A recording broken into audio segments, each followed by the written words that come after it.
కృష్ణా జిల్లా నాగాయలంక మండలం వక్కపట్లవారిపాలెం గ్రామ పరిధిలోని ఓఎన్జీసీ మెగా ఆధ్వర్యంలో ఆయిల్ డ్రిల్లింగ్ పాయింట్ ముడి చమురు తీసుకెళ్లే భారీ వాహనాలు, ప్లాంట్ వద్ద వినియోగించే భారీ యంత్రాలు తరలించే వాహనాలతో రోడ్లు అధ్వానంగా తయారయ్యాయని గ్రామస్తులు తెలిపారు.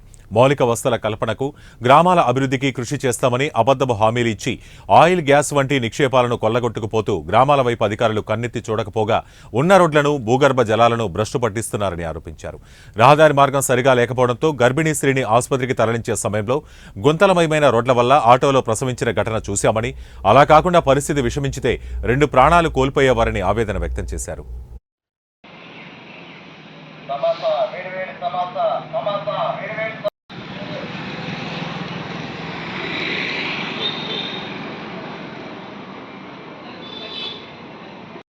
ఫార్మాలిటీస్ కోసం నమ్మించి ఈ మధ్య శిలాపథకం కూడా ఏర్పాటు చేశారు. మేము రోడ్ వేస్తామని వేసారు, కొన్నాళ్ళు నడిపించారు. మళ్ళీ ఎవరో ఎన్ని గ్రామాలు దొరుకుతుంది? ఇది బావదొరుకుంది, ఒక్కొక్కరు నంగే మూడు గ్రామాలు దొరుకుతుంది. నిన్న ఒక ఆవిడ బావదొరుకులు ప్రెగ్నెంట్ ఆ ఊరి నుంచి బయలుదేరితే బంగ్లా వాతావరణం రోడ్డు మరి